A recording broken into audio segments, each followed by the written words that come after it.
Uncle Dan. Uh-huh. You know, apparently, just weeks ago, when we three were learning so much just over the Kentucky line at the Creation Museum, I learned a lot. That institution of learning and enlightenment, well, it has some secrets, Dan. Oh, no. It's got some secrets, and I think Uncle Doug is here to tell us about the mysteries of the Creation Museum. Well, they're not secret no more. Yeah. Once you show up in a police report, you're not in a secret. Well, uncles, we don't. Did someone get attacked by a velociraptor? We don't talk a lot about our process and how we choose subjects and then spin them into comedy gold for our dear listeners. This is supposed to be comedy? Unfortunately, yes. I missed that memo entirely. Unfortunately, yes. But on the rarest of occasions, while contemplating which awful religiously inspired bloodbath or bass-ackward religious morality tale to cover, fate knocks on the door and with white gloves on a silver platter hands us prepackaged pure and uncut perfection.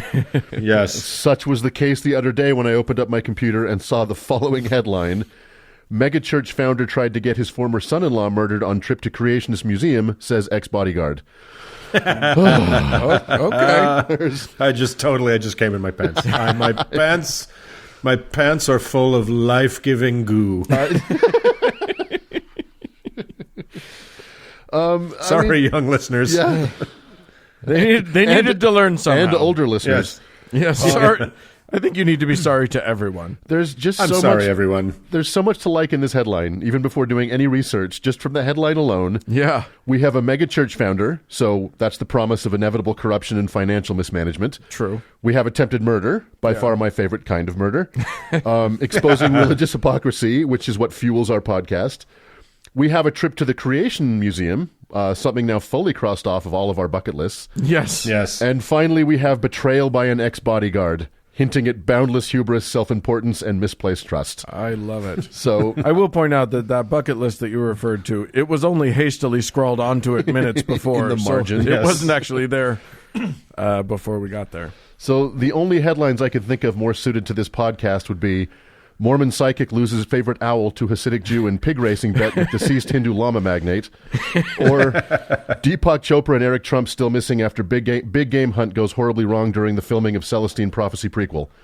So please let that be true. Why did you have to choose the one that was real? I like the fake ones better. So, John, just a quick side note to the universe that seems to have become sentient and is now a fan of our show. Take it easy, all right? Don't blow all the good material at once. I say this because as I was working on this segment, I came across the headline from CNN, owners of Noah's Ark replica file lawsuit over rain damage. Yeah. Okay, stop it. Okay, I know. Calm down, everybody. Stop it, trickster god. slow your roll, universe. You've got to learn Yes. pacing. Loki is alive and well and loves our show. Loki just did a fat rail of coke. Yeah. So That's why they call him Koki Loki.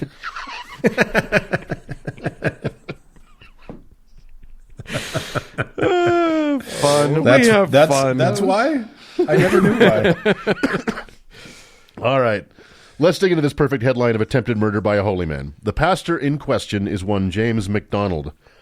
He is founder of the Harvest Bible Chapel in Rolling Meadows, Illinois.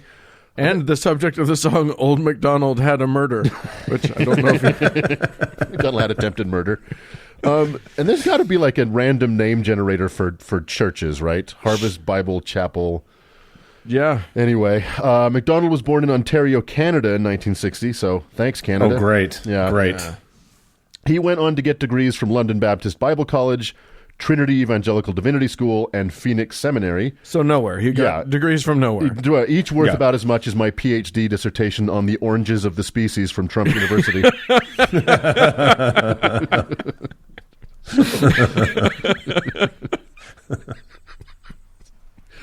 You know what, though? That was a beautifully written thesis, Doug. In Sharpie. Yeah. I especially liked the bit about the tortoises. That's fine. Go on. So, founded in 1988, Harvest Bible Chapel grew from 18 people to over 13,000 on Jesus. 7 different campuses across the Chicago area. And as always the case with these types, he founded a spectrum of offshoots to his ministry. Too many and too boring to name here except for one.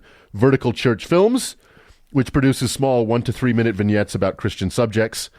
Their magnum Those opus, are my favorite kind of vignettes about Christian subjects. short.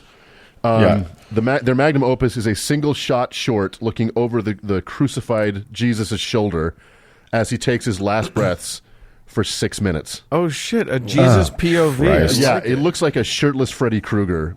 You're shooting over this bloodied shoulder for 6 labored minutes. But that's just so we're just looking out at what he might have been seeing. Yeah, but it's out of focus, so it's like super duper low budget. It's a single shot. This actor, my God. this actor just wheezing for 6 minutes. Yeah, but is it intentionally out of focus? I don't think so. Well, I don't think they could afford anything to be in focus. they couldn't afford to focus. I want to see this. No, I don't. Yes, you have to pay someone to do that. Yeah, no, don't go watch these. They've produced 3 feature-length films: The Ride, Once We Were Slaves, and The Resurrection of Gavin Stone. I only watched the trailers, but I would say that the nation's strategic reserves of heavy-handed schmaltz are in danger of depletion. Oh, okay. Yeah. So, as the ministry and McDonald's power grew over the years, rumors of financial trouble would occasionally surface, but never gained any traction. And, of course, there were rumors of physical intimidation, sexual harassment, and authoritarian behavior.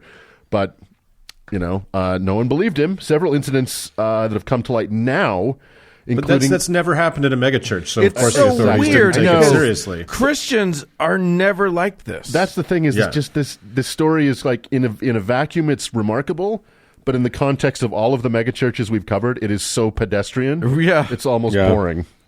So there's an incident where he pulled a gun on a guy he owed money to in front of several people. Holy shit. Classic. And a ton of other accusations have come out, and basically people have been asked, like, why didn't you report it sooner? He once held Joel Osteen's teeth hostage for 12 months, but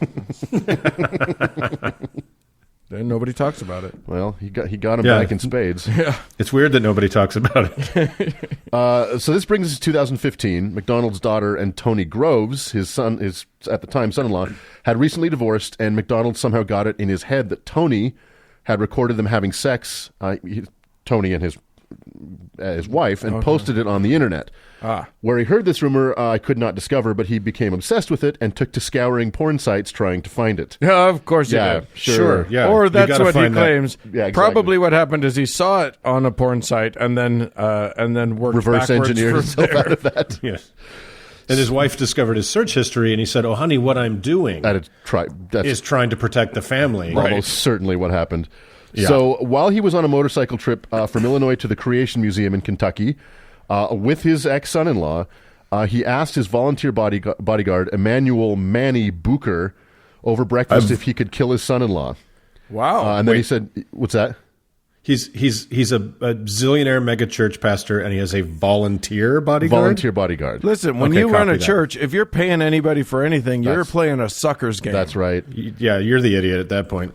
He asked Booker if he would kill his son-in-law. He said he would help him hide the body. He said he asked this over breakfast. over 'Cause breakfast. This is really a dinner conversation, guys. I honestly, sure. get this right. Or a late lunch. Yeah, sure. Yeah, a working lunch.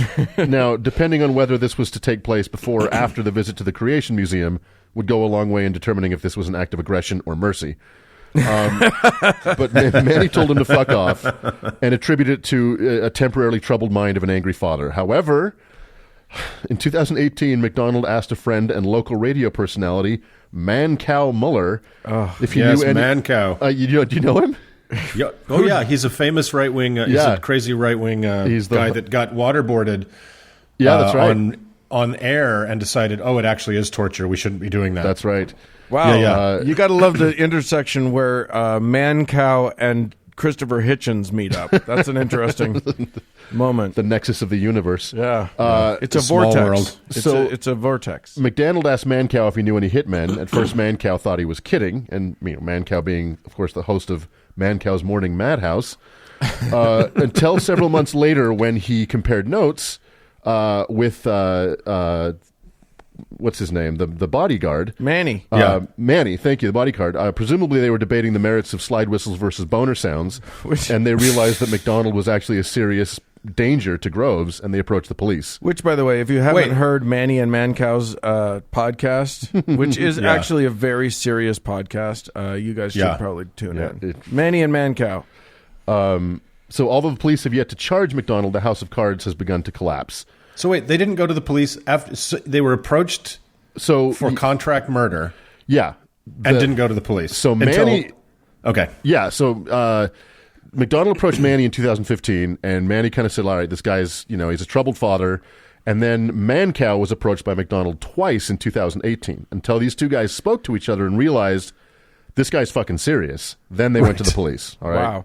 Can I just say that if either of you ever asks me if I know how to get a contract kill going, matter of fact, I'm not only will I call the cops then, I'm probably going to call the cops on both of you now preemptively. Good to know. Just so that you know. Good to know, Dan. Yeah. You know what? It's just a prophylactic procedure. Yeah.